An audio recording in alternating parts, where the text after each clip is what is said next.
안녕하세요. 보고 쓰는 남자 보스남입니다. 오늘은 중국 근현대 미술 이야기 그 세 번째 시간입니다. 오늘 소개해드릴 화가를 한마디로 표현하자면 의지의 예술가입니다. 그는 그 굳건한 의지로 중국 예술의 발전과 성공에 큰 공헌을 했습니다. 평생 중국 예술과 중국 인민들을 위해서 봉사한 중국 근현대 미술에 있어서 빼놓을 수 없는 매우 중요한 인물입니다. 화가의 이름은 서비홍입니다. 서비홍은 1895년 강소성 어느 한 가난한 화가 집안에서 태어났습니다. 그는 화가 아버지 밑에서 전통 그림 공부를 시작했습니다. 17세에 아버지가 돌아가신 이후로는 가장으로서 8명의 식구들의 생계를 책임져야 했습니다. 그의 강한 의지와 책임감은 어린 시절부터 자연스럽게 조성된 것이었습니다. 1915년 서비홍은 상해로 건너가 일과 그림 공부, 프랑스어 공부를 겸하며 힘들지만 보람찬 생활을 이어나갑니다. 그리고 그는 늘 의지의 중요성을 역설했습니다. 천재와 보통 사람의 차이는 백지 한 장 차이만 못하다.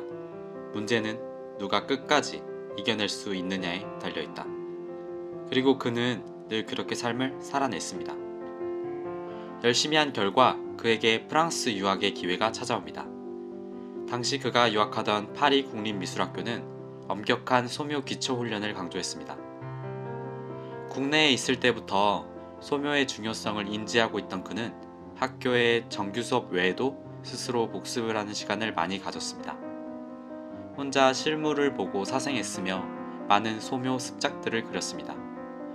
그림을 그리고 나면 그 특징을 잘 기억했다가 다시 한번 그려보았습니다. 그리고 원작과 무엇이 다른지 살펴보고 재수정에 들어갔습니다. 그는 8년이라는 프랑스 유학 생활을 마치고 귀국합니다. 그리고 그는 예술 교육의 중요성을 강조하며 교육가로서 후진 양성에 힘써 매진하기 시작합니다. 그리고 자신의 창작 활동에도 게을리하지 않았습니다. 서비홍 선생은 늘 예술로서 고통받는 중국 인민들을 위로하고자 했습니다. 그리고 당시 국민당의 횡포에 늘 불만을 가지고 있었고 그는 국민당의 독재에 대한 풍자를 나타낸 그림을 그렸습니다. 이 그림을 보시죠. 전횡 500사라는 작품입니다. 진나라 말기 진승 오광이 일으킨 전국적인 농민봉기의 풍파 속에서 제나라의 후손인 전횡이 농민들을 거느리고 진에 대항하여 투쟁한 이야기입니다. 한나라 유방이 천하를 통일하자 전횡은 다른 사람의 지휘 아래 있기 싫어 500여 명의 전우들과 함께 외딴 섬에가 살았습니다. 유방은 전횡이 항복하면 나머지 500명의 부하를 살려준다고 약조했고 전횡은 유방을 만나러 떠났습니다. 그러나 그는 굴복하기 싫어 스스로 목을 베어버렸습니다. 유방은 부하를 보내 섬에 있는 500여 명의 전사들을 항복시키려 했으나 전횡이 이미 자결했다는 소식을 접한 그들은 한 명도 빠짐없이 바다에 몸을 던졌습니다. 서비홍은 이 그림을 통해 국민당의 독재 통치와 제국주의 침략의 부당성을 은유적으로 고발하고자 한 것이었습니다. 화가 자신도 전횡처럼 독재자에게 굴복할지언정 죽음을 선택할 만큼 국민당 정부에 대한 반감을 표하고 있다는 뜻도 드러내려 한 것이었습니다. 1938년 서비홍은 인도의 저명한 시인 타고르의 초청으로 인도 국제대학에 가서 강의할 기회가 생겼습니다. 서비홍은 특별히 많은 작품을 챙겨 가는 길에 홍콩, 싱가포르, 스리랑카 등지에서도 전시회를 열었습니다. 해외 중국인들은 앞다투어 서비홍의 작품을 구매했으며 그는 그림을 팔아 모은 10만 달러의 거금을 모두 중국으로 송금해 어려운 난민들을 도왔습니다. 이 그림을 보시죠. 우공이산이라는 작품입니다. 1940년 서비홍은 인도의 다르질링에서 대형 인물화인 이 작품을 제작합니다. 당시 국내에서는 인민들이 힘겹게 항일 전쟁을 하고 있었습니다. 화가가 이러한 제재를 바탕으로 한 의미는 우공이 산을 옮긴 것처럼 중국 사람의 힘은 무궁무진하여 큰 산도 옮길 수 있을 뿐만 아니라 항일 전쟁은 반드시 승리한다는 확신을 보여주려 한 것입니다. 서비용 회화의 특성은 언제나 중국과 서양의 특징을 융합시키는 데 있습니다. 우공이산에는 전통적 몰골법, 선묘법, 훈연법 등과 서양화의 명암법이 서로 융합되어 사용되었습니다. 이러한 역사적인 주제 외에도 서비용은 다른 주제 또한 즐겨 그렸습니다.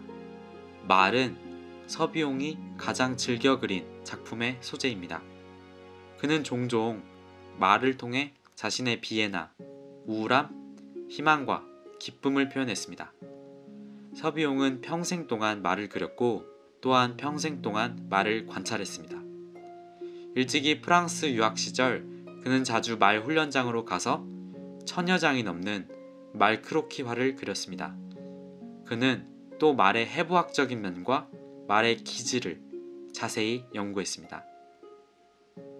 인도 여행 시 서비용은 말을 타고 장거리를 자주 다녔는데 여기서 그는 말의 건장함과 용감성, 충실성에 깊이 매료되었습니다. 서비용이 말을 그리는 방식은 기존의 그림과는 조금 달랐습니다. 발목과 사이 혹은 사이와 기교를 겸한 방법으로 여러 형태의 천리마 형상을 그렸습니다. 서비용이 위대한 화가로 추앙받는 이유는 그의 강한 의지가 본인의 입신양명을 위한 것이 아니라 후학양성과 중국 인민들을 위해 발휘되었다는 점입니다. 그는 1953년 세상을 떠나기 전까지 나라의 일에 앞장선 애국자였습니다. 누구나 말은 할 수 있습니다. 하지만 그 말을 끝까지 실천해 나가는 사람은 드물죠. 화가 서비용은 자신의 강한 의지를 그대로 실천해내고 살아낸 장본인입니다. 지금까지 의지의 화가 서비용에 대해서 알아보았습니다. 다음 편에는 새로운 화가의 이야기로 찾아오겠습니다. 지금까지 시청해주셔서 감사합니다.